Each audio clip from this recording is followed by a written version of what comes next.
fourth point, Vishnu, we see the history of Pakistan. Whenever the generals are at the helm, they have tried to punch above the weight, and Asim Munir is no exception. He belongs to the same stable, and I think very soon he'll realize that he has actually, jumped the tape. And my final point is the the international community. Well, I think America, well, they have expressed their support and also their willingness to help us out. Really, Vishnu, why Pakistan is so jumpy? It's China behind. They feel that China is there, they can use their assets, and China has total support. I, being a defense attachment, China can vouch that there is a very intimate give and take between the PLA and the Pakistan army. I think, but the Pakistanis are fools. Chinese never actually burn their own fingers for someone else. So General all I Dwivedi, can I've say just got some breaking news coming in. This is a statement from the Ministry of Information and Broadcasting. It's important because it's a government statement. India has negated Pakistan's escalation bid with focused, measured and non-escalatory responses. Indian Armed Forces reiterate their commitment to non-escalation, provided it is respected by the Pakistani military. General Meston, would you like to comment on that? You know, this is the off-ramp that we were talking about earlier on. In fact, let me take that across to Shiv. Shiv, I'm just going to read that again, get your thoughts on this. It does appear to be an off-ramp. The Ministry of Information and Broadcasting, Government of India, in a tweet says, India has negated Pakistan's escalation bid with focused, measured and non-escalatory responses. Indian Armed Forces reiterate their commitment to non-escalation, provided it is respected by the Pakistani military. So there is an off-ramp, it's for Pakistan to take. That's my interpretation. What is yours, Shiv? Vishnu, I think this was the previous off-ramp, honestly. This is the Ministry of Information and Broadcast. I'm wondering whether it's this is a statement on what's happening now, which is unlikely because it is a live and evolving situation, or whether it is a reiteration of what the Foreign Secretary had said a little earlier. I agree with you that the wording of it, seems to provide an off-ramp to Pakistan that, if they don't escalate, then India will not escalate either. But we are literally talking about this in the middle of a live, real-time escalation that has just taken place moments ago. It is continuing, and the Indian response to that escalation has either already begun or is imminent. We will not speculate on that because on NDTV we do not talk about operational details of Indian movements, plans, timing, targets, etc. So this is likely a reiteration of that. Now, whether this current evolving situation ends in some kind of a face-saver or an off-ramp to Pakistan will have to be seen, and we cannot conjecture on that. But at this time, I think it's reasonable to say that things are extremely volatile. The three services of both sides are fully engaged in live kinetic combat of some kind or the other, at some level or the other. Obviously, the armies and the air forces are engaged in the most aggressive real-time combat. It's happening on land and in the air, line of control, airspace, beyond visual range, within visual range. Information about shoot-downs, etc. are taking place.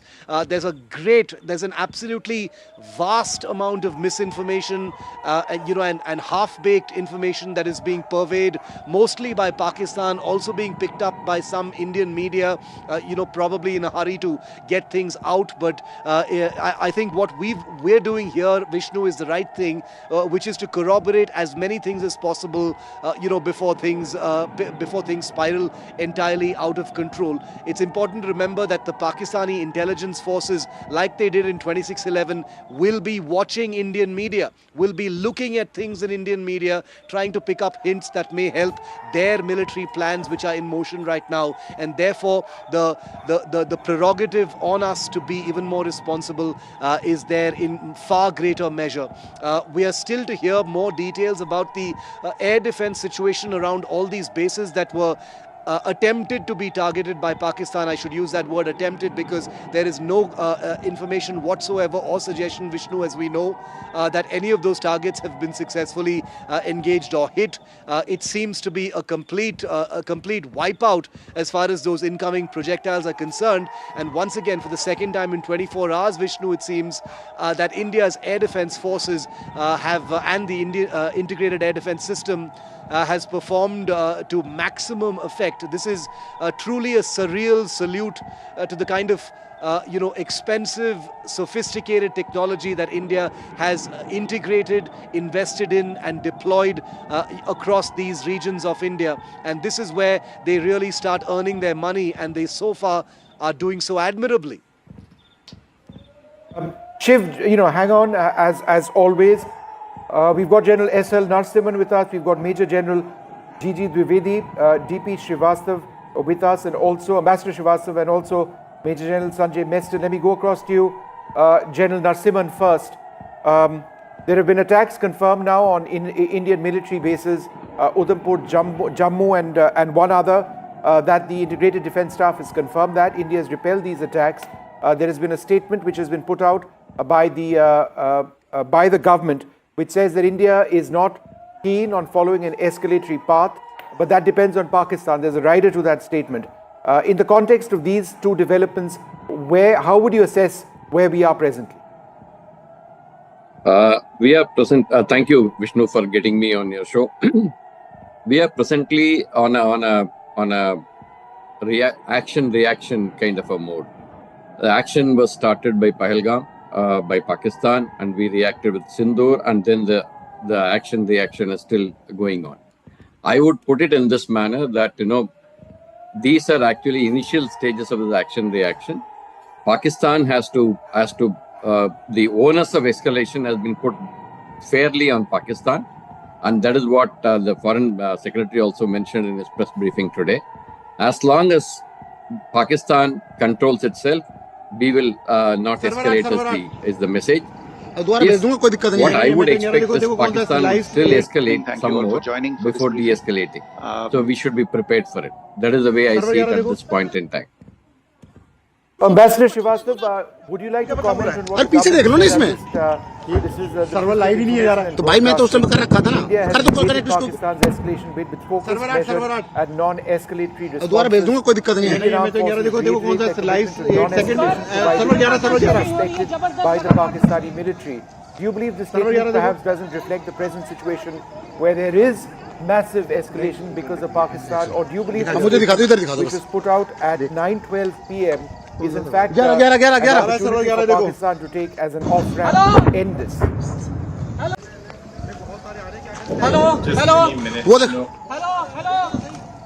We will come back to you in a moment. General Meston, would you like to come in? Right now, what the situation is going on regarding this statement, I would like to highlight certain ground realities. Let's see what is the target. The target is the Indian civilians, of course the Pakistani also, because we have to do PSY-ops also, and of course the Indian armed forces. Now, coming on to each one of them, Indian armed forces at this stage would be focused on the mission, so they would be assessing things on ground and taking actions accordingly. So they would be totally involved in their mission, whatever mission now it is. Coming on to the civilians in the country, as on date, there is information. तो भाई मैं तो उस समय कर रखा था ना कर दो कनेक्ट इसको सर्वर 8 अब दोबारा भेज दूंगा कोई दिक्कत नहीं है नहीं मैं तो 11 देखो कौन सा लाइव 8 सेकंड सर्वर 11 हो रही है जबरदस्त लगातार सर्वर 11 देखो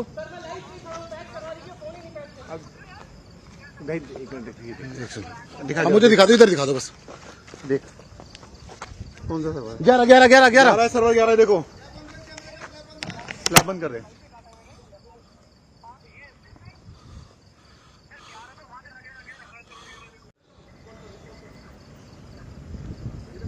ये आ रहा अरे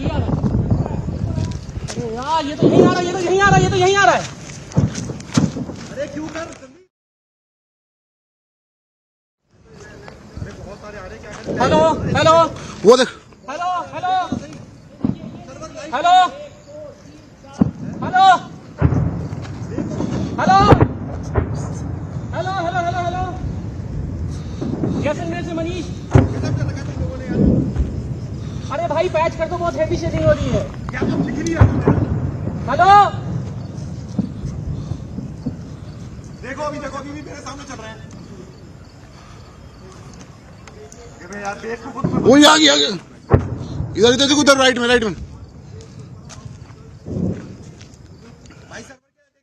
भाई पीछे देख लो, मैं नहीं देख सकता, मैं इसको वो कर रहा हूँ। अरे भाई अरे मैं इसको संभालूं, अपने आप को बचाऊं, देखो ना अपने आप को बचाऊं, क्या बदलाव हो रहा है? अरे पीछे देख लो ना, इसमें सर्वर लाइव ही नहीं है जा रहा। तो भाई मैं तो उस समय कर रखा था ना, कर दो कनेक्ट इसको। सर्वर 8 अब दोबारा भेज दूंगा, कोई दिक्कत नहीं है। नहीं मैं तो 11 देखो कौन सा लाइव 8 सेकंड सर्वर 11 हो रही है जबरदस्त लगातार। सर्वर 11 देखो भाई, एक मिनट दिखा, मुझे दिखा दो, इधर दिखा दो बस। देख कौन सा सर्वर 11 सर्वर 11 देखो, स्लैब बंद कर रहे।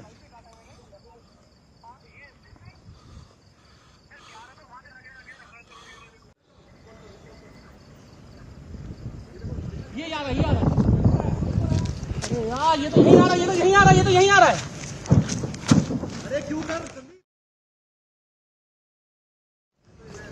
बहुत सारे आ रहे, क्या हेलो हेलो वो देख, hello hello hello hello hello Jaisalmer से मनीष। अरे भाई पैच कर दो, बहुत हेवी शेडिंग हो रही है। अरे भाई पैच कर दो, बहुत हेवी शेडिंग हो रही है। क्या तुम दिख नहीं रहा? हेलो देखो अभी भी मेरे सामने चल रहे हैं। यार देख तो खुद वो आ गया इधर देखो, उधर राइट में वो आ गया भाई पीछे देख लो, मैं नहीं देख सकता, मैं इसको वो कर रहा हूँ। अरे भाई अरे मैं इसको संभालूं, अपने आप को बचाऊं, देखो ना अपने आप को बचाऊं, क्या बदलाव हो रहा है? अरे पीछे देख लो ना, इसमें सर्वर लाइव ही नहीं है जा रहा। तो भाई मैं तो उस समय कर रखा था ना, कर दो कनेक्ट इसको। सर्वर 8 अब दोबारा भेज दूंगा, कोई दिक्कत नहीं है। नहीं मैं तो 11 देखो कौन सा लाइव 8 सेकंड सर्वर 11 हो रही है जबरदस्त लगातार। सर्वर 11 देखो भाई, एक मिनट दिखा, मुझे दिखा दो, इधर दिखा दो बस। देख कौन सा सर्वर 11 सर्वर 11 देखो, स्लैब बंद कर रहे।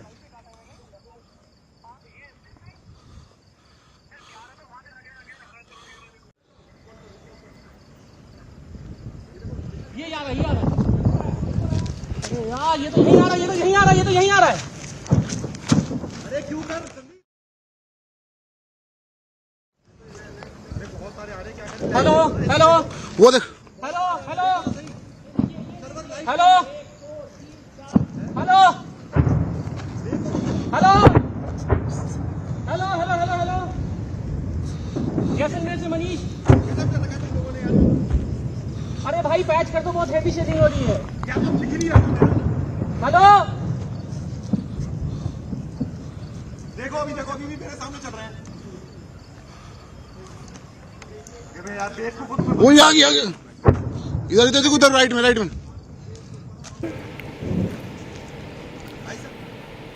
पीछे देख लो, मैं नहीं देख सकता, मैं इसको वो कर रहा हूँ।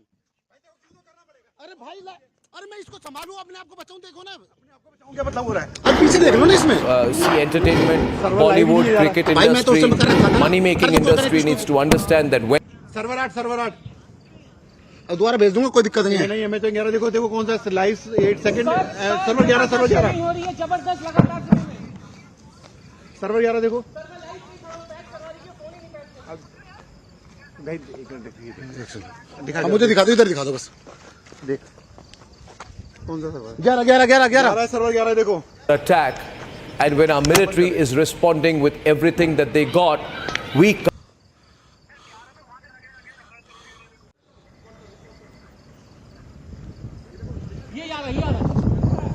it doesn't matter whether you feel you're geographically away.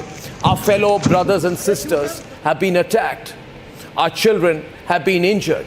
A gurdwara has been attacked. Our military installations are under swarms of drone attacks.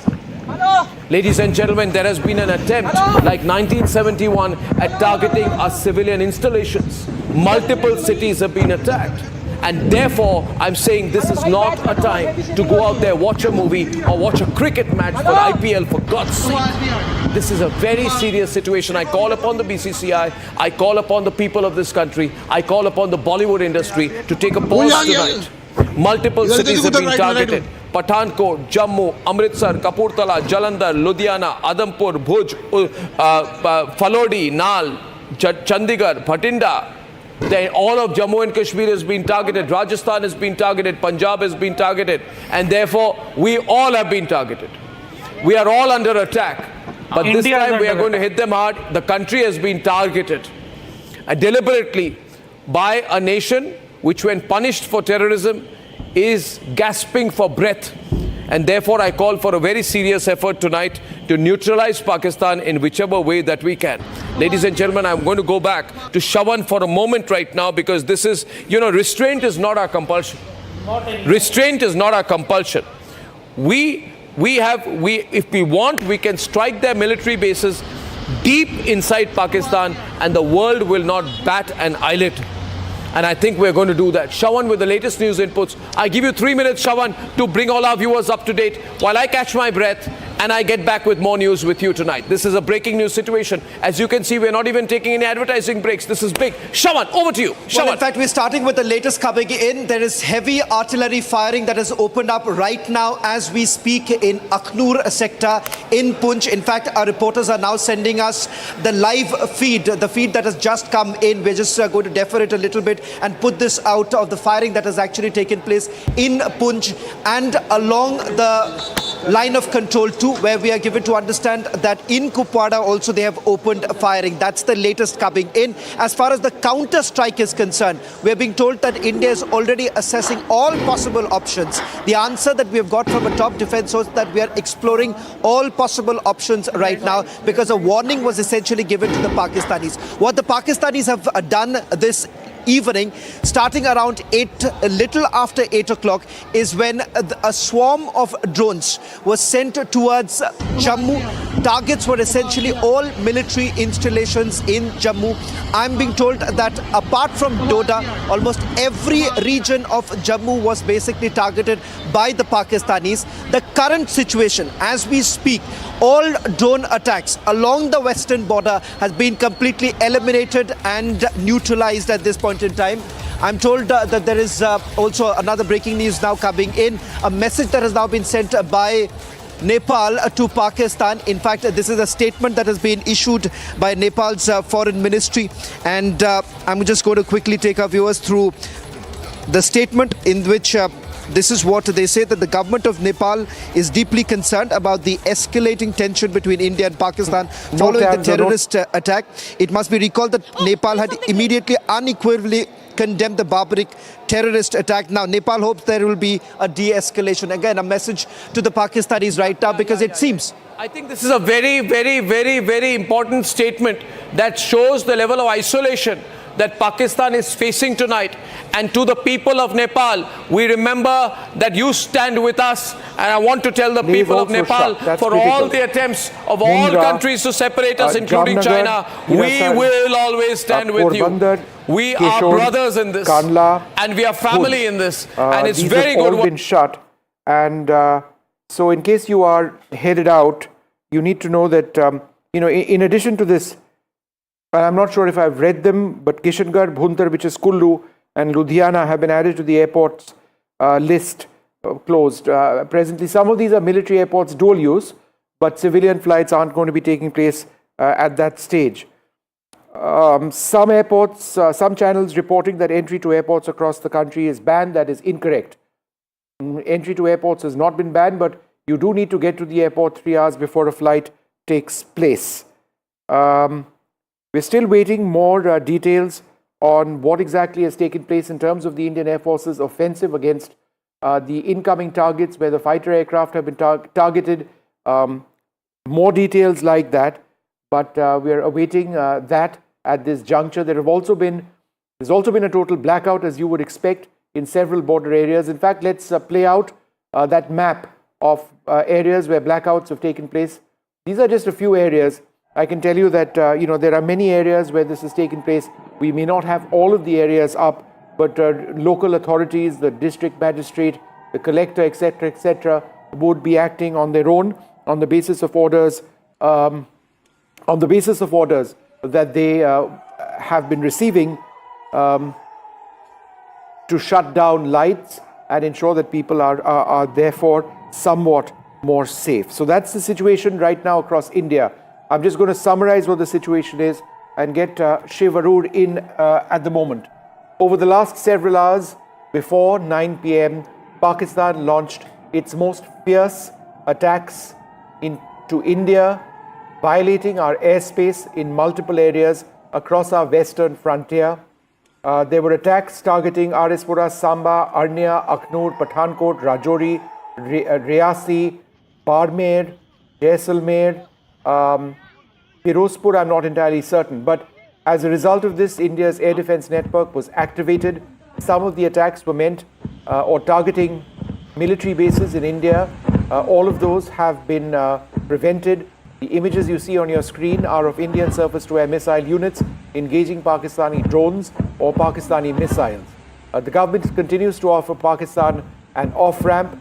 The Ministry of Information and Broadcasting has said that Pakistan does need to understand that India is being proportionate in our response, and that if they respect that, then there may be a way out of this at this particular juncture. The Udhampur police have issued a statement and advisory. They're saying all citizens are requested to switch off all types of lights during the blackout period, stay indoors at safe places. No unnecessary vehicular movement should be taken. There is no need to panic. Authorities will have the situation under control. We request everyone not to spread rumors or unverified information, as it can result in unnecessary panic. So that is absolutely certain. So that's a clear message which has come in as well. I'm just again going to I am just going to get more details in a while from now. We are checking to see whether there are other operations which are taking place right now. We don't have Shiv Arur just yet. We're trying to find out. But let me go across to General S.L. Narasimhan. General Narasimhan, there are initial indicators, initial indicators of India at this juncture perhaps stepping up our attacks following this. I'm not getting into what, because it needs to be verified. But would that be a normal response given the extent of the Pakistani attacks? I think so. The thing is that you listed out the places which have been under drone attack from Pakistan. While defending them is only one aspect of it. If you have to put the adversary onto defensive and he doesn't resort to something like this, I think you need to go on the offensive. That is what you saw about what happened with Lahore in the morning today. So this is something that is going to happen. If Pakistan is doing something, we are going to do the counter to that, and maybe a little more to put pressure on Pakistan. And we have been saying that we will not attack civilian targets, we will not attack other areas. But this time around, if Pakistan attacks our military installations, I am sure we will pay them back in the same coin and a little more. So this is how I think we are going to handle. We will allow Pakistan to think. We will allow Pakistan to de-escalate if they want to. If they don't, then we will also counter it in the same manner and give them a little more of a dose so that they can have a rethink on what they are doing. All right, General Narasimhan, let me go across to General Gigi Dwivedi at this stage. Sir, I think it's also important to reflect that after this evening, no matter what happens, when de-escalation eventually happens, the situation with Pakistan will take a very long time to approach some sort of level of normalcy. There will be enhanced tension. Our authorities, civilian authorities, will be on alert. It's going to be very difficult getting back to a scenario of relative normalcy along the frontier, and that's something we may need to confront. Would you agree?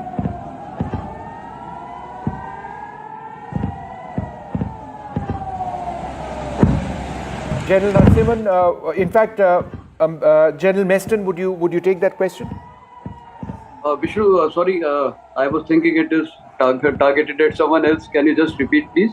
No, I just wanted to ask you, General Meston, after tonight and the last few days and the extent of the Pakistani attacks, it's going to be a very long time before things become normal over the frontier. We've never seen anything like this since 1971. And therefore, even when things do eventually de-escalate, I think that relationship with Pakistan, it's gone, essentially, is the point that I'm trying to mention, that we would have a much more potentially volatile boundary between both these countries indefinitely. Vishnu, absolutely right. See, firstly, the way ground realities are going on, I think I'm very clear. Pakistan is not looking for any de-escalation because, see, we have to understand their top leadership, character like Munir. And I totally agree with the ambassador also. He is not looking for any de-escalation. He will rather continue to escalate. And obviously, he is looking for Indian responses. Now, if Indian responses are equally guarded and it's proportionate and non-escalatory, which we are stating, I think then he will get an impression that I can keep doing. I think now the responses, perhaps it should be left to the troops on ground or to the commanders on ground. Not it perhaps needs to be disproportionate. See, after all, what is the way to tell Munir? Tell Munir as to what India means, because if offense is the best form of defense, and therefore now we have to be more aggressive. We cannot be totally guarded, saying that proportionate and all these media briefings or those press briefings. That's fine for the international community. I think now the responses or the statement should be fine for the international community, but they should state that the on-ground situation being monitored by the armed forces and they will take appropriate decisions. So this leaves a lot of vagueness and flexibility to the armed forces. But I don't think Munir is looking for any de-escalation. He will continue the way he is, and Indian armed forces under the leadership of Prime Minister, we need to be more bold, more aggressive, because if we keep making these statements, we will be guarded and proportionate. These are not our statements. These are the ones which are being released by the press release. I think then the civilians in India will also start feeling why we are being हमें ठोक रहे हैं और हम कुछ नहीं कर रहे हैं. Yes, we are doing, but now it has to be disproportionate. I'm using the word disproportionate so that it hits them hard from all directions, and things are to our advantage today. Let's not forget that Pakistan Western Front is also bleeding. Baluchistan Liberation Army, you have seen the attack, they killed 12 soldiers, and the TTP and Afghan Taliban, they will get more emboldened if we do disproportionate attack. But everything, if it is measured, I think then things may not fold the way it is. And what is their staying capability? See, Pakistan's staying capability, yes, they are not good in terms of numbers, in terms of equipment holding, in terms of fuel, aviation supply. So they may not last long. But now for these 2 days, we have to be striking them so hard. Because I was thinking yesterday, the way they targeted 15 our cities, or rather it was airfield, the military bases, we intercepted all their missiles, oblique drones, and shot them down. So I was under the impression that they would not do anything else because they got the message. But here it is today evening, and it's not even midnight. It was just, I think, around 8 o'clock, 9 o'clock, or rather 8. They have gone on quite an onslaught in so many of the areas of northern areas, including southern Jaisalmer and Jalandhar and all. So they are not going to sit back. I am very clear. They will continue, Vishnu, and therefore our strategy should also be very clear. No, now we should not give any escape route to them. A convict or this kind of a personality does not look for a escape route or anything. Now we have to go full throttle the way Israel has done with Hamas.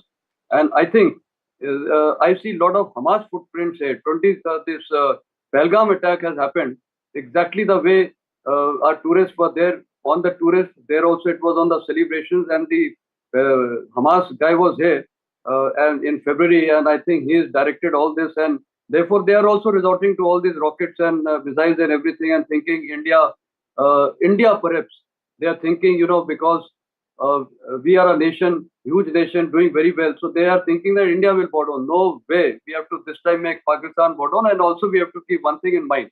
The situation in Bangladesh and the recent visits of the PAK DGISI, I think that front also I hope we have to be a little cautious because people can do something from there, the jihadis. So we have to be, I would use the word disproportionate response. Offense is the best defense. And I think the government of India or the Indian Armed Forces perhaps would also go along with this philosophy. The MEA can keep giving any statement for the consumption of the world, but I think on ground we will be doing much more, and I feel all fronts will be activated, including the naval front. Vishnu. All right. All fronts will be activated at this stage. In other news which is coming in, we've got a statement from Twitter.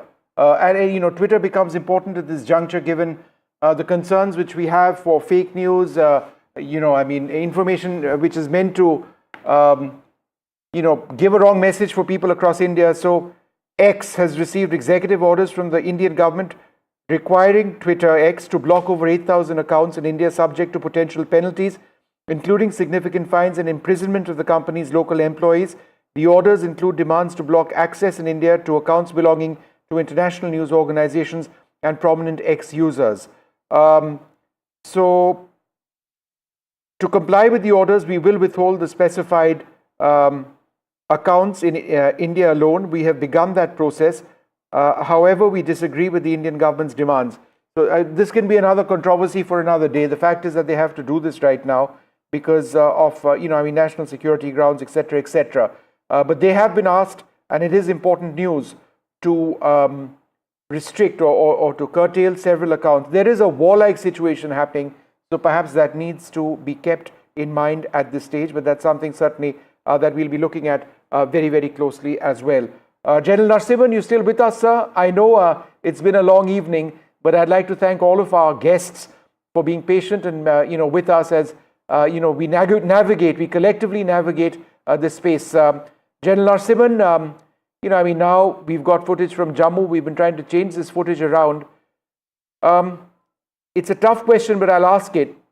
When potentially does India or Pakistan get into a situation where ground forces may be involved, where armor may be involved? We've got a huge front between Punjab, Rajasthan and Gujarat, parts of Jammu as well. So when do you foresee that possibility? You see, at the moment, what has happened is we have only scratched the surface. Only the drones have been used, some missiles have been used, the ground forces have not come into play. The Air Force has not come into play in full. So what I was listening to my friend Sanjay Meston, the thing is that we have just scratched the surface of the whole thing. We need to be prepared. I'm sure all of us are prepared to face whatever we need to do. The thing that we need to do is, are we wanting to escalate? One view is that, Pakistan has done this, they keep repeatedly doing this, our overtures to Pakistan has not helped, and so we must go full hog. That is Meston's view, which I could hear. The point that we need to keep in mind is, it also comes with some kind of penalty for us. Please understand, we are at a place where we are the world's largest growing economy. The reports have come out recently that we have come to 4th place ahead of Japan by about $100 million. And we are on the path of growth. And we are trying to come to 2047, which is supposed to be one of the hallmarks of our history. If you are on the path and you want to do that, you need to take actions in a manner that it doesn't affect that general line of direction. That is one. While saying that, I am not in any manner insinuating or implying that we should not go full hog when we need to. What we need to do is to do a calculated kind of movement. And that is going to take some more time, is what I personally feel. The escalation will happen. In my first remark in this particular session, I had mentioned that Pakistan will escalate before the de-escalation starts. On that, Let me ask you this quick question. There's a breaking news development. The Saudi foreign minister is expected to land in Islamabad Friday as diplomatic activity speeds up in a bid to de-escalate tensions between Pakistan and India. In fact, let me ask Ambassador Srivastava, Saudi Arabia close to Pakistan, close to India as well. How important is this step? The Saudi foreign minister.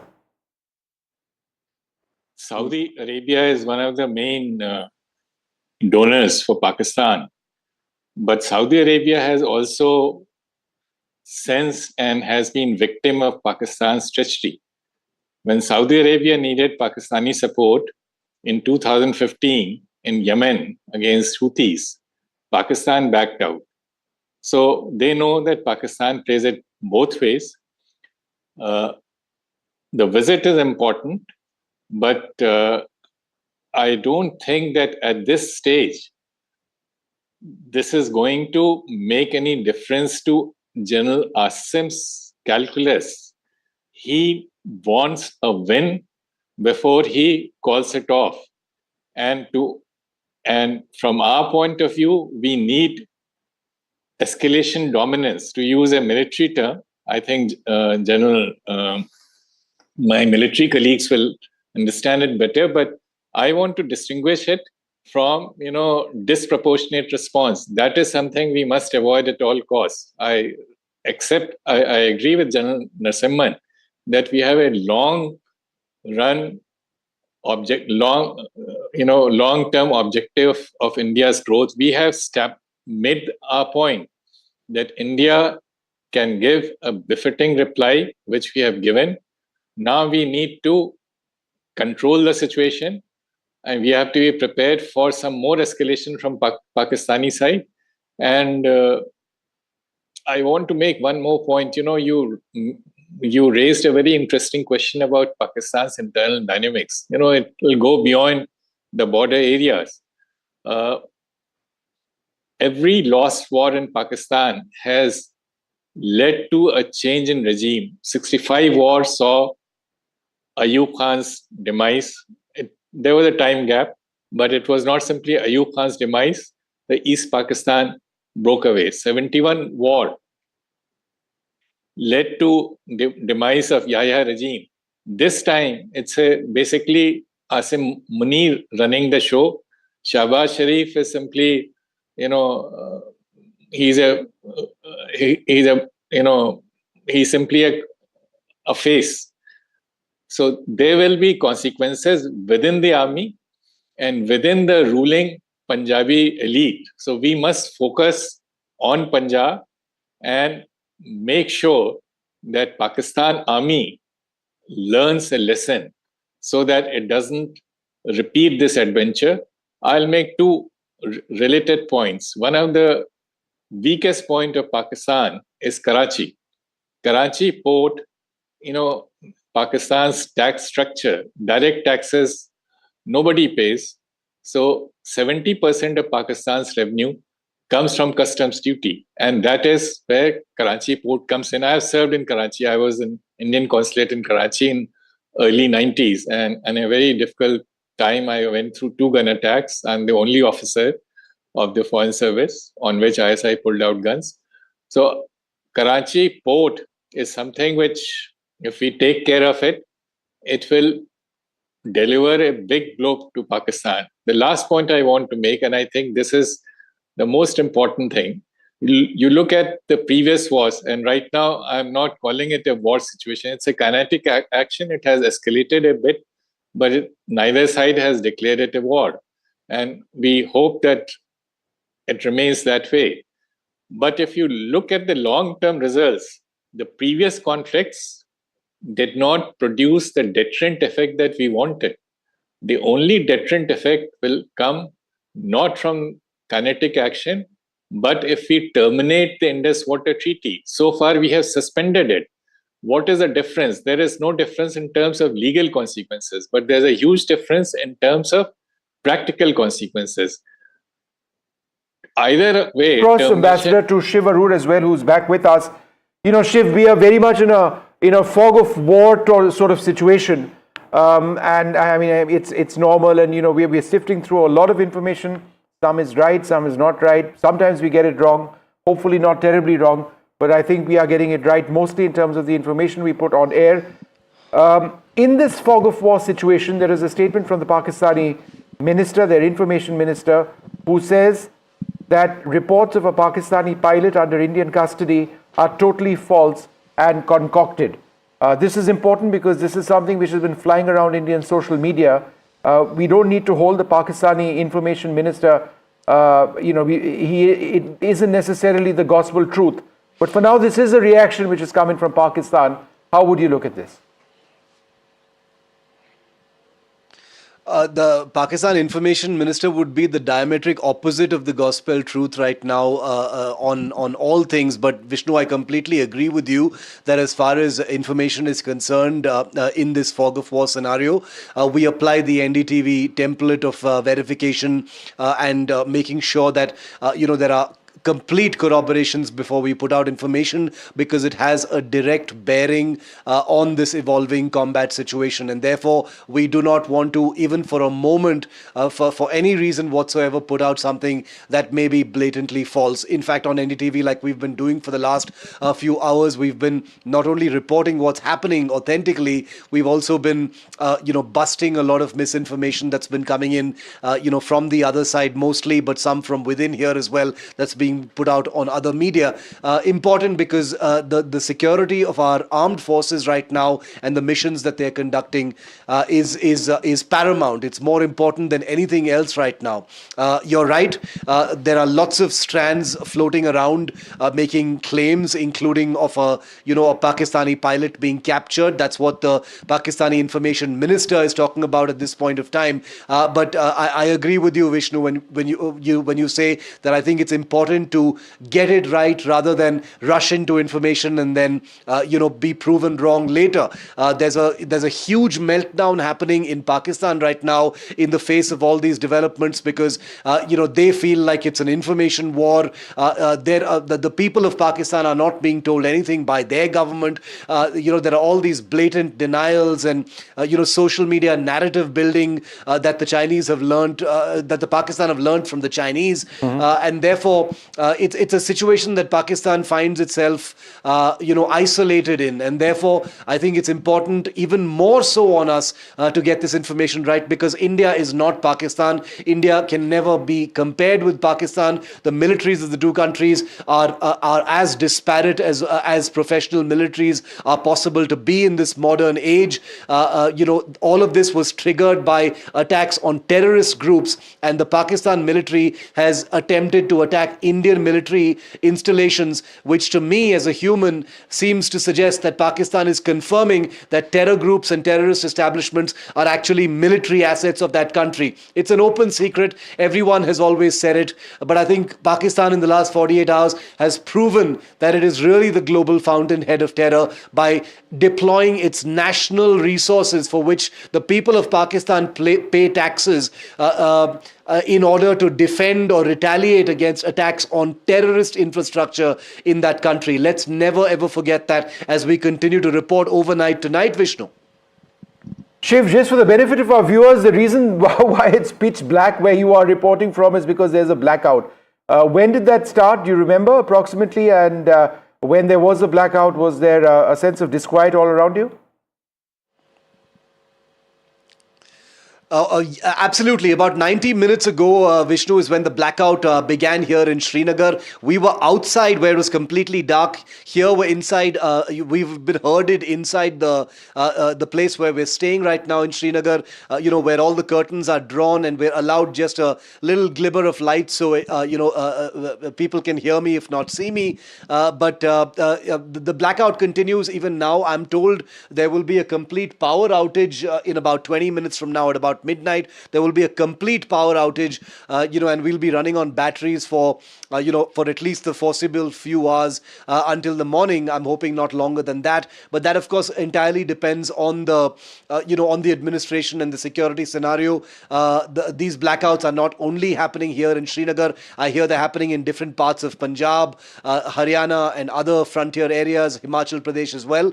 And therefore, we need to, look at this not just in terms of what people are facing in different parts of the country, but these these mandates that are being executed following a day of mock drills in different parts of the country. And now I think people will get to realize what those mock drills at least partially were about. They were about preparing the country for precisely the kind of escalation that we are now seeing play out between the two countries, Vishnu.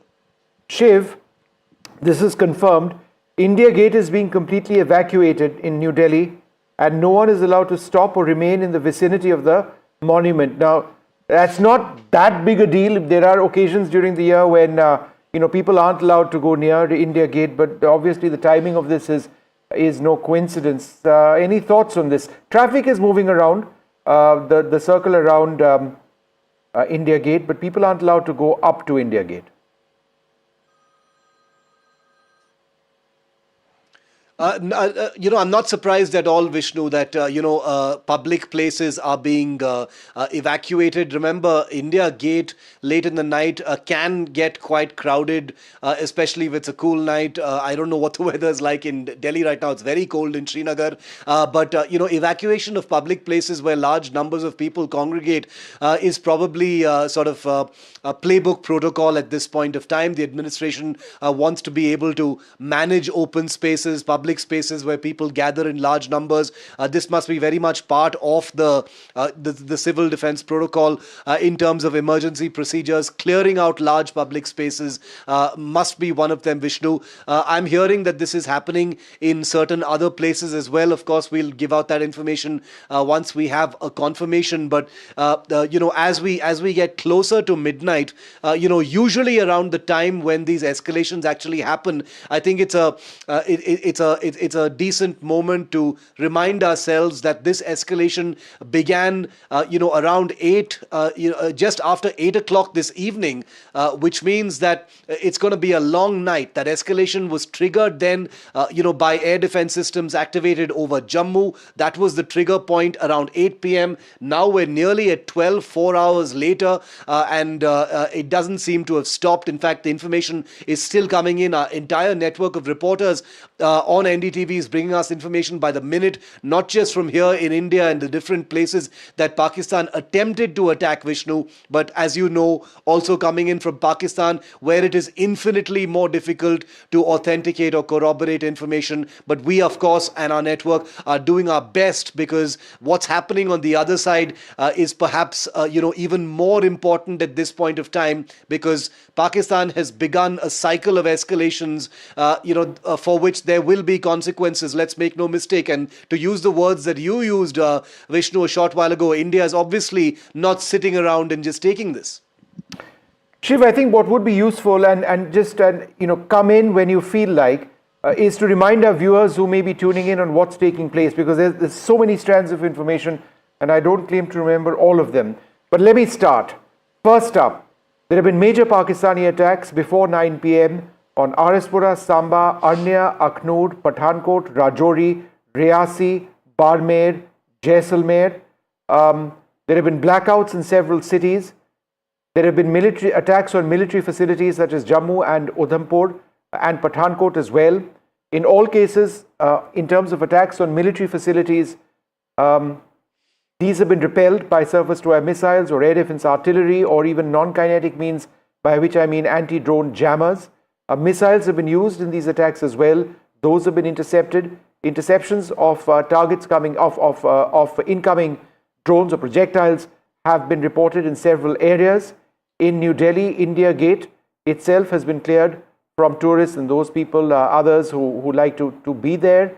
There is a blackout in many areas. Those are all marked on your map. The government has denied that air travel is being shut down in India. On the contrary, they've said that no, everything is on. There are certain airports where it's not, where flights are not taking place. We've listed those for you. However, in other airports, you need to get to the airport at least 3 hours before your flight. So that's some of the information I have. One more piece of information. Dr. S. Jaishankar, the External Affairs Minister, has spoken to Secretary Rubio in the United States, and he has indicated that India is not interested in escalating this. But that really depends on what Pakistan chooses to do with this. There's been a Ministry of Information and Broadcasting statement which also says this, that India is not interested in escalating. However, it really depends on Pakistan's reaction. Some would suggest that this reaction is extreme, and therefore that statement is perhaps not taking into account what Pakistan has done. Irrespective, India has offered Pakistan an off-ramp. It's for them to take it. And finally, before Shiv comes in, these are the biggest attacks on India since 1971. No two ways about it, right? So let's look at it from that macro perspective, that macro picture for one moment. Shiv, go ahead. Vishnu, I just got a message from a friend of mine in the armed forces who said that the evacuation from the India Gate is very much in keeping with emergency procedures because of proximity to North and South blocks. So basically, that's what that protocol is that we've seen at India Gate. So I wanted to obviously clarify that for our viewers. And thanks to the my soldier friend who's just sent me that information. It's standard operating procedure for all public areas in and around the North and South block area, Raisina Hill, to be completely cleared of people. So I just wanted to put that in, Vishnu. All right, so that's right. Shiv just explained the India Gate situation over there. That is standard operating procedure. Anything else you'd like to add to some of the points that I've mentioned so far, Shiv?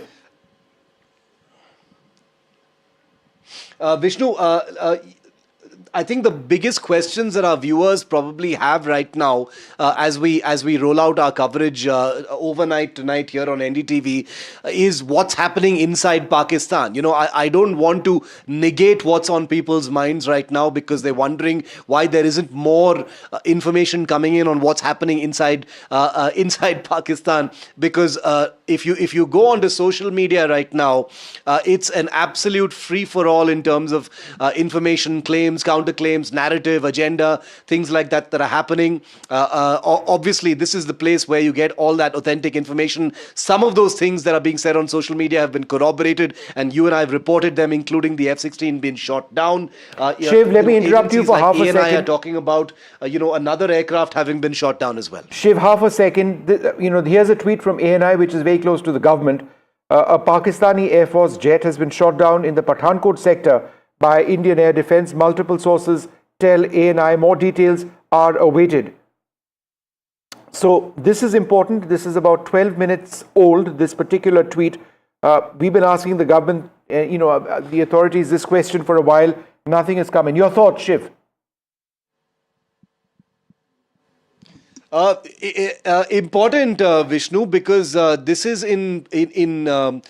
this particular tweet talks about a Pakistani Air Force jet has been shot down in the Pathankot sector by the Indian Air Defence, which means, the Punjab sector, which means these, if these are corroborated to be correct, it would be these aircraft are flying either very, very close to the international border or were attempting to, conduct some kind of airstrikes within, reminiscent perhaps of what happened in February 2019, which you and I reported very closely, Vishnu.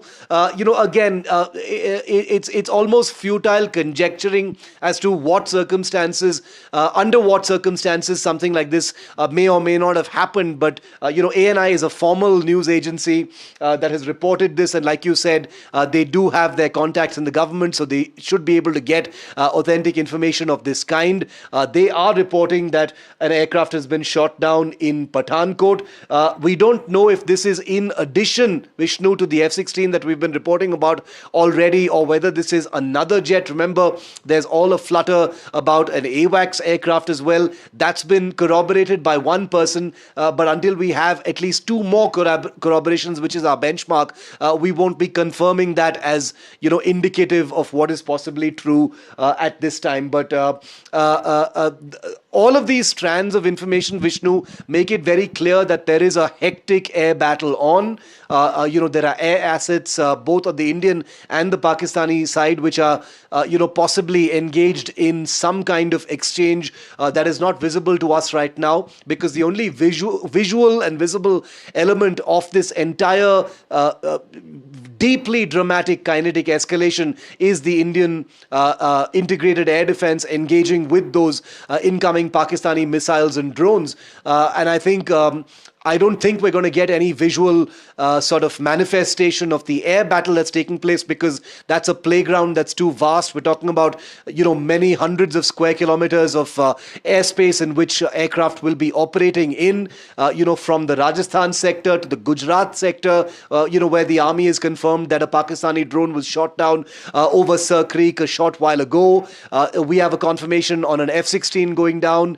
Everything else right now is in the pipeline. It's in our queue right now on NDTV, is how I'd like to put it, Vishnu. And I think one by one, between the both of us and our network of reporters and editors, we will be able to either, verify or deny what is being said about some of these things.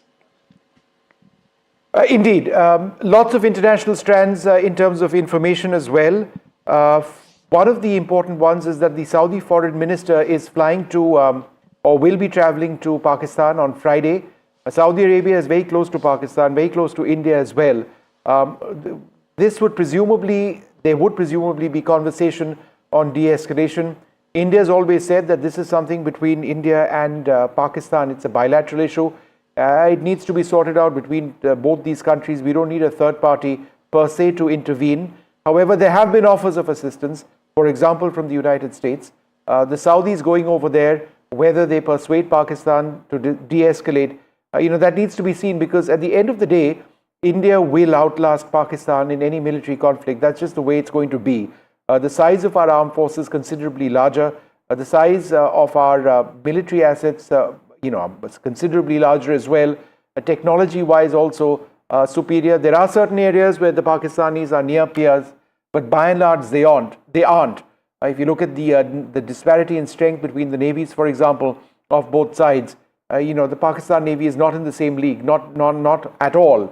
So, these are factors that Pakistan would need to look at very closely. There have been confirmed strikes on their air defense facilities, Chinese surface-to-air missile units earlier on in the day, that too in Lahore, attacks which they were not able to prevent. So these are factors that will need to go in. Now, what is the present situation? It really does need to be seen. I'm not entirely certain. These are deferred, there's deferred footage. There are only so many drones that Pakistan can launch. In fact, that's something, let me ask you, Shiv, on. Shiv, we've been running deferred footage and there have been waves of attacks coming in. But are these over at the moment? I mean, they can restart at any stage, but or are these ongoing in certain areas? No, Vishnu, I think you make a very, very good point. I think these are deferred images. Right now, given that the Indian Ministry of Defence confirmed that between Jammu, Pathankot and Udhampur, all of the projectiles were foiled by the Indian Integrated Air Defence System. I think that kind of bookends that sort of action and seems to suggest that there is no more incoming threat at this point of time. I completely agree with you when you say it could start again at any time, because there is, of course, reason to believe that Pakistan does have a stockpile of such munitions, which it will probably be eager to use, given that on 2 cycles so far, all of its incoming weapons have been foiled by air defense projectiles and interceptors from India. In some of the other places, we're not so sure.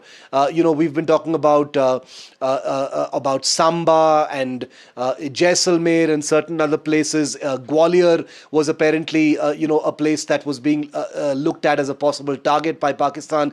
We don't know just yet. Nothing to suggest that there are incoming projectiles there. But as you know, this kind of saturation attack, sending a lot of munitions or projectiles, consumes a huge amount of, energy, a huge amount of targeting energy, a huge amount of, literally fuel and capacity of any military, and therefore having a sustained launch of these projectiles and munitions into another country is not something that is feasible. So I'm guessing that right now things may have tapered off a little bit because the manner in which we were reporting them a little earlier, Vishnu, it was literally like citizens' mobile phones plugged in like, public public access sensors where these visuals were streaming live on the internet or on social media. We were picking them up when they were a little deferred. So I'm guessing that since we're not hearing anything of that kind anymore.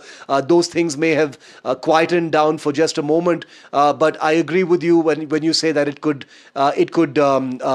flare up once again. I think the scene may have shifted now to what's happening inside Pakistan. And, ANI reporting another fighter jet of Pakistan being downed in the Pathankot sector is the fresh piece of information that we're looking at closely and hope to get a confirmation of very soon, Vishnu. No, that's absolutely huge. The fact that you've got a government an agency very close to the government actually tweeting that out, it's information that we've been trying to confirm, and some of our official sources may not necessarily have been aware of these developments, but it does appear that there is something there. So we're going to be looking very closely. I think it's interesting, Shiv, that if this has taken place and that there is a Pakistani aircraft which has been downed and in Indian airspace, then it would indicate that they were trying to penetrate our airspace.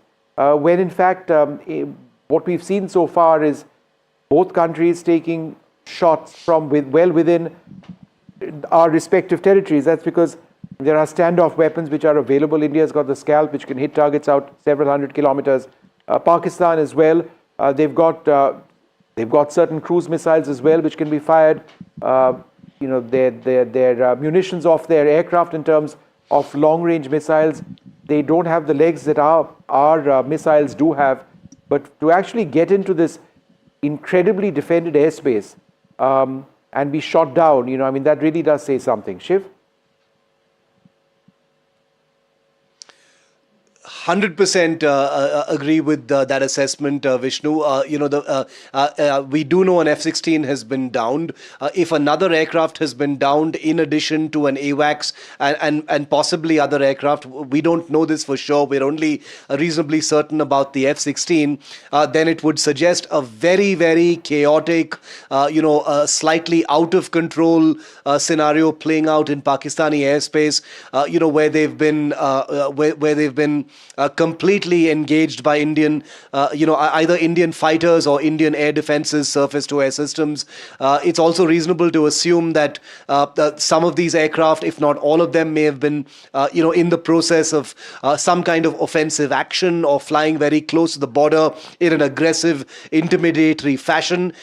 Never a good time to do that, after you have already attempted to attack a country, because India's air defense systems, including the S-400, which is being spoken about in great measure, but also not to forget India's very own indigenously developed, made in India Akash surface-to-air system, which has come into its own in a very, very big way. It's a weapon that the Indian Armed Forces absolutely adore. Many more systems of the Akash variety are being ordered. We've got the Israeli Spider systems as well, which have been kicking into action, I presume, in some of these integrated air defense engagements. And therefore, something that you had said earlier today, Vishnu, I think defines what we're seeing in huge measure, which is this is probably one of the most epic air battles, sustained air battles that we are seeing play out in phases over the last 36 hours or so. I don't think I remember seeing anything of this kind in any recent conflict. We haven't seen it, Vishnu. No, we haven't. We've not seen it since 1971.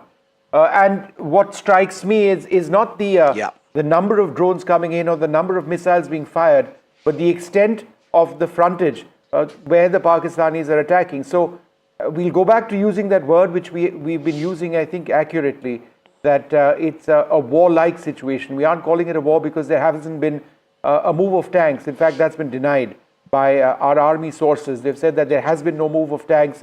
So this isn't a land battle, as it were. We don't know about what's happening with the Navy. No confirmation on that front either. But never since 1971, think about it, has there been anything close to the frontage that we are seeing and the extent of the attempts by Pakistan to hit India. Now, it is important to remember the sequence of events. The sequence of events after the Pahalgam attack yesterday or overnight, India struck terror targets in Pakistan. We struck terror targets in Pakistan. We were looking to get terror targets. We were not looking to hit civilian areas. We were not looking to hit military targets either. Those strikes were extremely successful. That was verified not just by footage on the ground, but satellite imagery, which we also brought our viewers which showed that targets in Muridke, targets in Bahawalpur and elsewhere, Lashkar-e-Toiba camps, Jaish-e-Mohammed camps, these were all destroyed, as a result of multiple strikes, whether these were cruise missiles or drones or suicide drones, all sorts of munition was used. Pakistan then responded. They reacted in their first phase of attacks, where they tried to hit Indian targets this morning. And there were at least 15 Indian areas, Indian cities or towns or centers which were targeted. And India repulsed that attack. And then we responded with our own drones, suicide drones, and the Harop drone, which is an Israeli system, was certainly one of those systems which was used. And we did have a great deal of success when one of the drones or a few of the drones did manage to take out a Pakistani surface-to-air missile unit in Lahore. What you are now seeing on your screen is video of Pakistan's response to that, which took place this evening before 9 p.m. this evening. It's not happening right now because this is deferred footage. We don't really know whether these attacks are still ongoing in some parts of our country. Remember, there's a blackout in many areas. But what you are seeing is video of Pakistan's response to that. I think the question that Shiva asks is important. Is India just hanging around and soaking up these strikes, or are we looking to engage the Pakistanis as well? Some would suggest that perhaps we have done that, or we are doing that, or we may do that subsequently. But again, each consecutive strike means that escalation is going up from one step to the next. In all of this, there is an effort at diplomacy being played out. Marco Rubio, the Secretary of State in the United States, and External Affairs Minister Dr. S. Jaishankar have spoken. The Americans have offered to be, I wouldn't use the word mediator, but certainly try. They have encouraged both India and Pakistan to de-escalate. India seems to have conveyed to several countries, including the US, that it is our interest or it is our view that things need to be de-escalated, but it does really depend on Pakistan, which really does bring us to the larger question on whether the leadership in Pakistan is rational. What exactly do they intend to do in carrying out attacks like this, and how long can they sustain it? India is larger economically. India is more well armed. They are very skilled in certain areas, near parity in certain areas, but the sense is that overall they wouldn't be able to sustain an assault against India at the scale that they are doing. So would they in fact be using or expending a lot of their munitions at this stage? Would they be able to sustain this for days, if not weeks? It seems terribly unlikely, which is why I would suggest that that meeting tomorrow with the the Saudi foreign minister, who's a close friend of Pakistan's and a close friend of India's, is important, particularly if he gets Pakistan to dial down the tensions that we are seeing. I was, of course, referring to General Asim Munir when I was making that point on, or raising the question on whether Pakistan's leadership is rational. And that's something that is a larger question. The statements made by General Munir a couple of days before the Pahalgam terror attack, in which 26 people were killed, were shocking. When he spoke about Kashmir being Pakistan's jugular, when he spoke about Hindus in India being very different from Muslims in Pakistan, playing a communal card, playing this very direct and vindictive card on Pakistan, on Kashmir, and then just within days of that, the entire attack in Pahalgam taking place. In fact, there was a reference to this by India's Foreign Secretary today, who also mentioned that the timing of the attacks in Pahalgam coming as they did a couple of days after the Pakistani army chief made his remarks does seem curious, to say the least. Shiv? The kind of diplomatic escape route, exit route, off ramp, whatever you want to call it, is looking looking difficult to focus on right now, Vishnu, because I know it's the right thing to do right now to look at what that possibility is going to be, because one needs to look through the haze of all this combat right now and a possible escalation by India overnight. And I think you're right. when you're talking about these meetings between the Saudi leaders and Pakistan, any sort of three-way back channel conversation that may be happening, the United States is also trying to step in.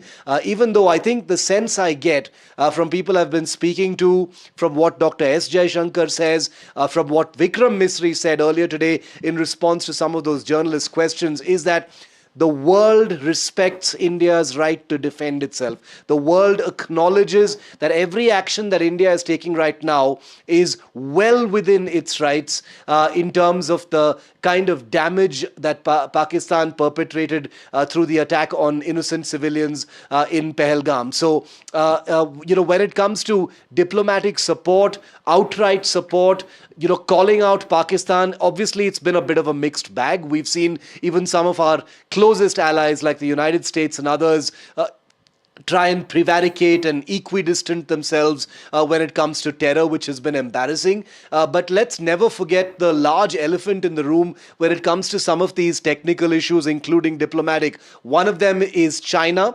China is a country that is avowedly pro-Pakistan. They've condemned India's attacks on terrorist sites, which is completely aligned with China's past track record of actually blocking India's attempts to proscribe terrorist masterminds and agencies at the United Nations, who are in Pakistan. So that's China for you. China is a factor we've got to look at in terms of any escalation against Pakistan, and I'm sure our political establishment and leadership has done that. The other slightly more complicated variable in all of this, Vishnu, is Russia. Russia is a very close friend of India's, but Russia does have relations with Pakistan as well. Russia has had a slightly up and down kind of track record when it comes to Pakistan and outright condemning some of the things that have happened. For most Indians, Russian support at a time like this should be a given, but even Sergei Lavrov had talked about de-escalation, and both sides cooperating with each other and all the other, placeholder statements you wouldn't expect from an ally as close as Russia, especially a country that's involved in one of the most damaging and grinding, combat operations in history, which is happening against Ukraine right now. So, as far as India is concerned, all of the actions that have been taken since the beginning of Operation Sindhoor indicate that India is navigating this kind of mixed diplomatic scenario in a careful manner. But I think Vikram Misri, the Foreign Secretary, was right when he said that in terms of support for India's actions, it is overwhelming out there. Yeah. Shiv, I don't know if we can introduce an element of humor in all of this at this stage. Let me just take a chance and do that. Shiv, I've got bad news for you. Your friends in Chandigarh tomorrow, well, the golf club is closed till 12 noon. So just a little bit of news out there. They won't be able to play golf. Shiv, go ahead. Well, the golf clubs are going to be the smallest irritation or irritant to daily life, I suspect, Vishnu. I respect that, people are concerned about how this evolving scenario is going to affect their daily lives. But you and I both know this is an extremely serious business. Whether it is Chandigarh, whether it is Pathankot, whether it is cantonments in different parts of the country, I think the priority for the national security system is going to be on, reducing the number of moving parts, reducing the, stress on the, public affairs systems in different administrations, to keep it as laser focused on security, efficiency, reducing chaos, avoiding panic. The mock drills, of course, played a big part in that. But beyond that as well, this is a large country with in some ways an unmanageably high population, which is a huge asset to this country, but it also becomes a major sort of efficiency evacuation challenge if things spiral out of control. And therefore, we can be reasonably sure that all of our internal security mechanisms will also be parallelly focused on that, Vishnu, because you've reported war, Vishnu. You've reported India's last big war in Kargil firsthand at those heights. So you know what it's like in those forward areas and beyond. It is a monumental task, to manage large numbers of people, which can be a very, very chaotic proposition. Things, of course, have improved vastly since 1999, but it continues to be a challenge even now, and the government is definitely cognizant of it. There's this bizarre piece of news which has come in, the fact that it comes from the Pakistani, a statement by the Pakistani government, and I'll read it out, is that the government of Pakistan categorically rejects the baseless and irresponsible allegations propagated by the Indian media, the media always, of course, attacked, accusing Pakistan of launching attacks on Pathankot, Jaisalmer and Srinagar. Now, these claims are entirely unfounded, politically motivated, and part of a reckless propaganda campaign aimed at maligning Pakistan. This is the most bizarre statement that we've seen all evening, because what is all of this footage that you're seeing on your screen? We've had footage from Pathankot, we've had footage from Jaisalmer and from Srinagar as well. And for Pakistan to suggest now that these places haven't been attacked, fairly laughable. We're joined by General Narasimhan, Admiral Shekhar Sinha, Major General Ranjan Kochar and Admiral Anil Chawla. Admiral Shekhar Sinha, let me come to you first.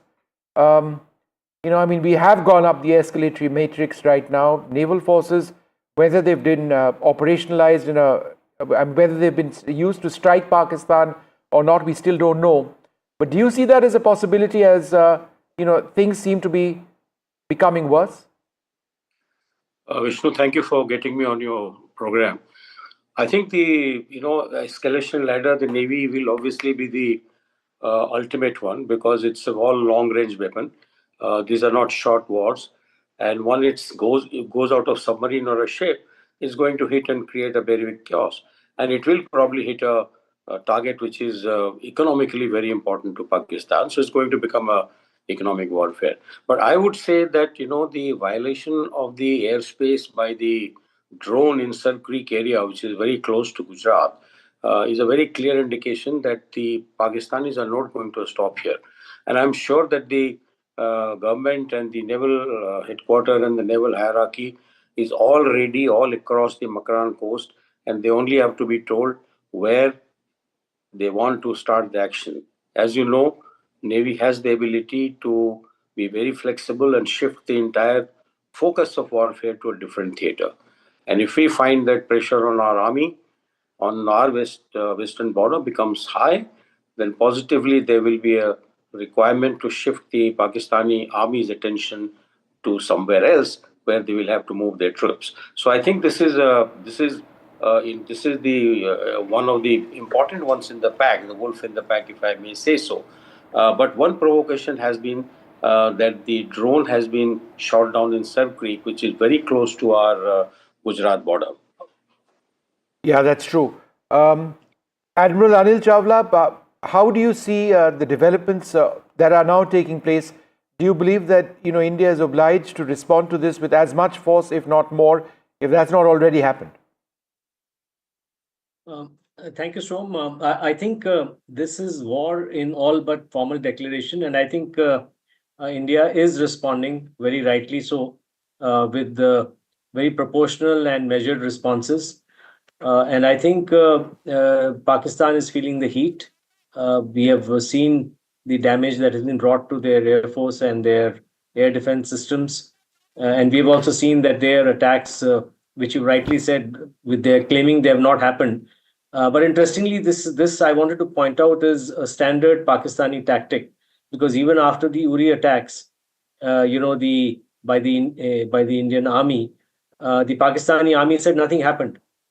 So this is a standard denial. If it's a failure, they deny it's ever happened, as long as they can sort of stand that. Similar to what they said, that 5 Air Force jets have been shot down, Indian Air Force jets, and when the defense minister was asked, he said, "I've seen it on social media." So I mean, the response of the Indian state, I think, has been very strong, and I think will continue to be strong. And I think Pakistan is feeling the heat now. And I totally agree with Admiral Sinha that if the Navy is called in, it'll obviously be further up the escalation ladder, but that will really then send them running for cover because they really don't have a great endurance to be able to fight for a very long time, particularly if the sea routes are blocked. All right, Admiral Sinha, in terms of this battle of drones, this is a new form of warfare. We've really seen this over the last couple of years. Of course, in the Russia-Ukraine war, the use of drones has really expanded. But this is a new way of fighting, and it's cheaper, certainly.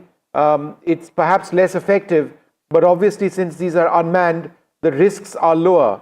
Warfare in the subcontinent has changed in the last 3 days. Your thoughts?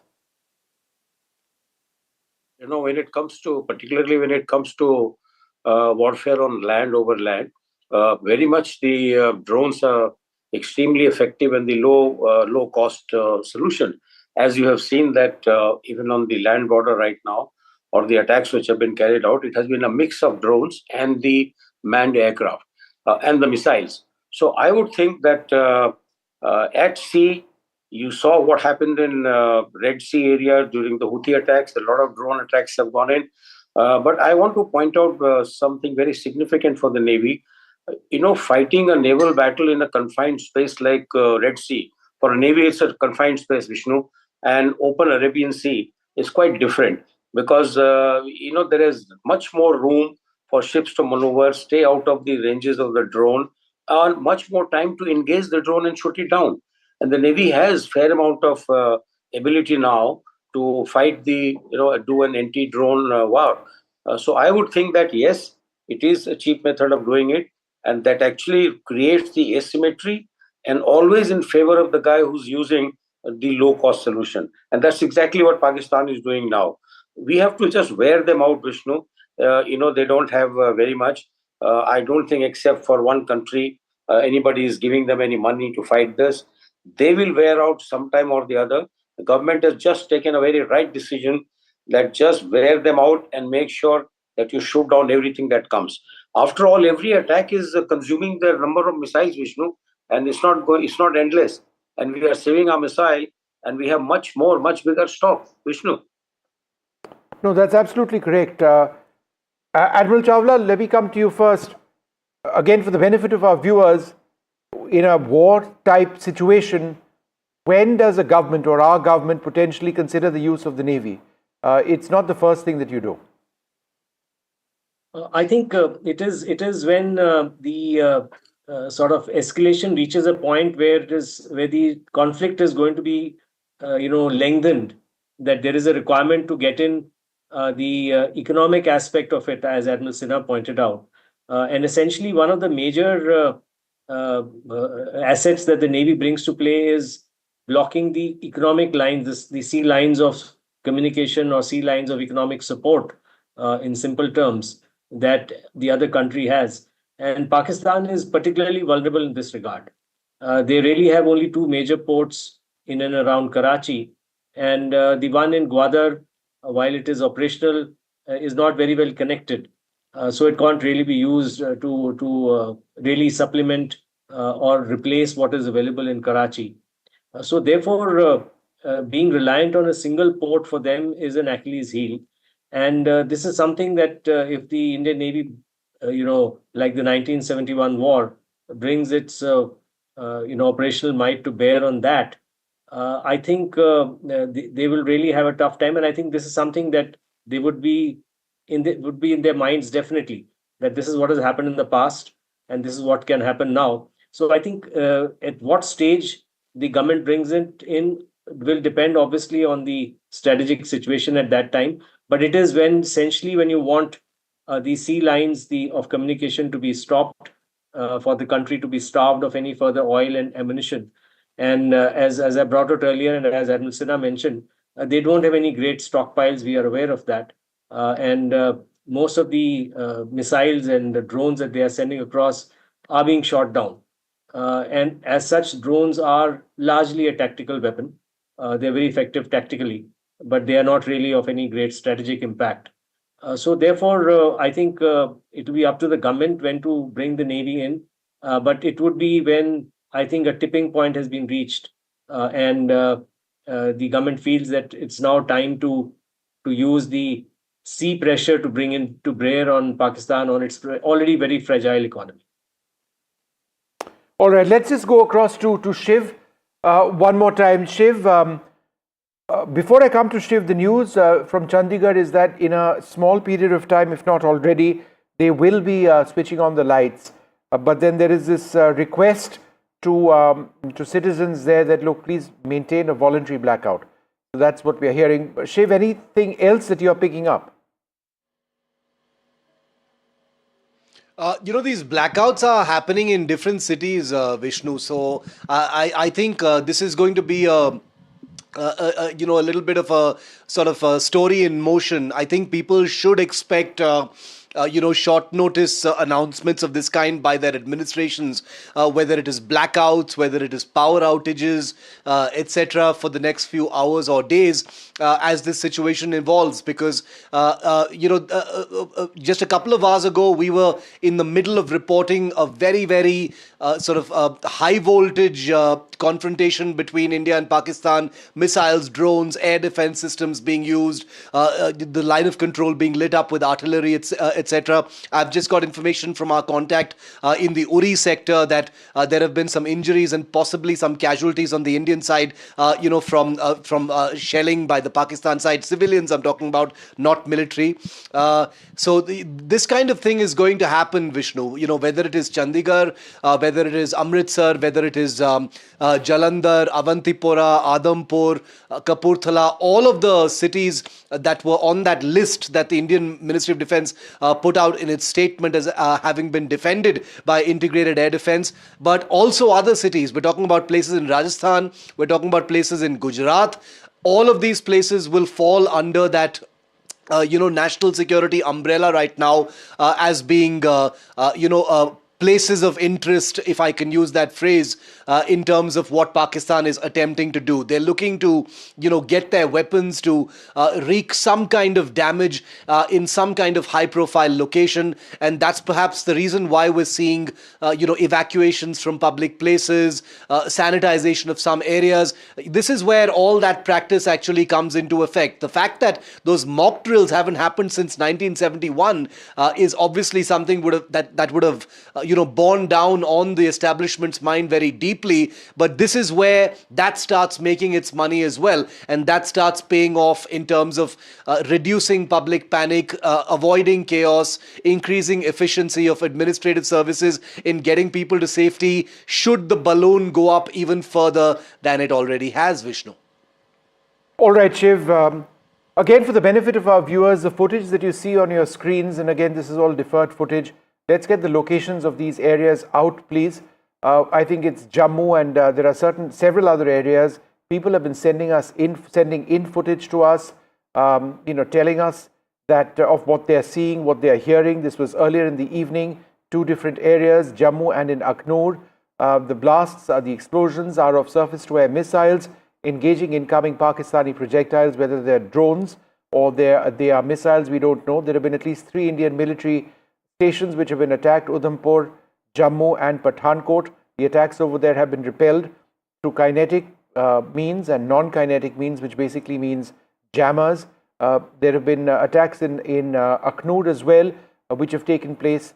I think, Admiral Chawla, it would be interesting for you to reflect on the point that these are the biggest air attacks that we've seen on India since the 1971 war.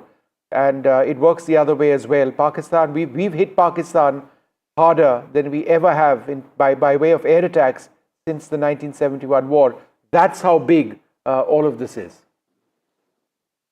Absolutely. As I mentioned in the beginning, this is war in anything else but a formal declaration. And that normally does not come in today's world. So I think it is also a test of the nation's will. I think India is a very strong country today, even compared to the victory in 1971, in every sense, in the sense of the comprehensive national power. It's a very, very strong country.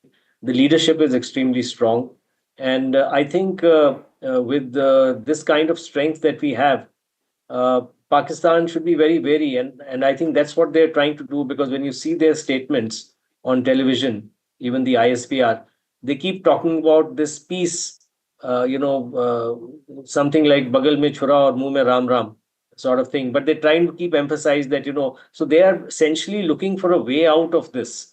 And if they don't get a face-saving way out, obviously the Pakistani army in particular and the Pakistani army chief will have a big loss of face and may not be able to sustain his position.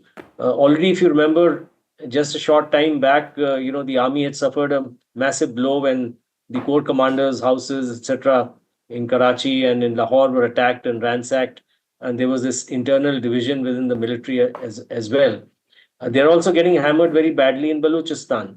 And they're having a tough time on the Afghan border and in FATA as well. So all in all, I think they have bitten off more they can chew. And when one analyzes the public statements that are coming out from their official channels, not the YouTube videos that one sees, it is quite evident that they are trying to wriggle out of this. But the pressure on them from their backers is such that, and their own self-image is such that they want some way out of this, which I don't think they're going to get this time. They will have to back out themselves from the situation that they have created. All right, Admiral Chawla and Admiral Sinha, be with us, Shiv as well. I'm going to take a break. I'm joined by my colleague Kitty. It's going to be a long night potentially for a lot of concerned people across the country. The situation is somewhat calmer now than it was a little while back. Electricity is being turned on in certain areas in Chandigarh. However, local authorities telling people on a voluntary basis, please do continue with your blackout. Is India responding to all of this? We haven't really got very many reports. That doesn't mean it won't happen tomorrow. We're going to have to wait and see. We're going to take a short break at this stage and come back with more. All right, the situation continues to remain tense along the Indian borders after Pakistan attempted to target military installations in Jammu, Udhampur, Pathankot. These attacks were foiled by India and India responded effectively. Army had confirmed that the military stations at Jammu, Udhampur, Pathankot, which are in proximity to the international boundary in Jammu Kashmir, were targeted by Pakistan using missiles and drones, but no losses were reported. And Indian armed forces confirmed that the threat was neutralized. At this point in time, we understand, the Ministry of Defense had said that the Pakistani military attempted to engage military targets in other places that also included Chandigarh, Bathinda, Udhampur as well. However, these attempts were foiled by the forces. There is, of course, total blackout in border areas at this point in time. These visuals coming in from Jammu, Jaisalmer, Akhnur and other areas from Jammu Kashmir, we understand. Also Pathankot, total blackout in these areas as Pakistan also fired at least 8 missiles in these areas across Jammu Kashmir that were intercepted and all destroyed. Also, there is confirmation that in PAK, F-16 jet was shot down. A JF-17 fighter jet was also shot down by the Indian surface-to-air missiles. This was the confirmation that came in from the army earlier. Pakistan also itself admitted that its jets were shot down. So far, we had this confirmation that a JF-17 was shot down as well as a PAK F-16 jet was shot down. Remember, this retaliation by the Indian forces comes after Pakistan's provocations. The Indian Foreign Secretary Vikram Misri earlier, while he was addressing the media in the evening, had made it clear that India is only going to attack, India is only going to retaliate if Pakistan doesn't mend its ways, if Pakistan chooses to attack us. And this is what has happened. A big escalation by Pakistan that targeted military bases in Jammu, Udhampur and Pathankot in India, and India managed to foil this attempt by Pakistan. But at this point in time, it looks like there is no stopping anytime soon. This is going to continue for some time at least, unless and until Pakistan decides to stop, unless and until Pakistan decides that it can't really go ahead. As so far we understand, Pakistan doesn't really also have that kind of military power that exists with India. I mean, there is no comparison between India and Pakistan when it comes to the military prowess. But this is the latest information that's coming in. 2 PAK jets, 1 F-16, 1 JF-17 have been shot down. The PAK airborne warning and control system, that PAK AVAX, has also been shot down.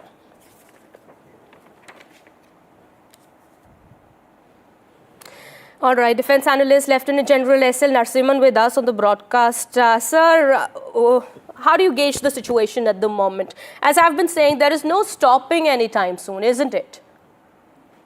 It appears so, because the way things are moved this night, is indicating that there will be further escalation before any kind of de-escalation should happen. So we need to be prepared. I think the blackout and other things, the vacating of India Gate, etc., all those things are needed kind of defensive measures. I think we need to continue to do them, and then we should be prepared for any kind of offensive action from Pakistan. That is something we need to be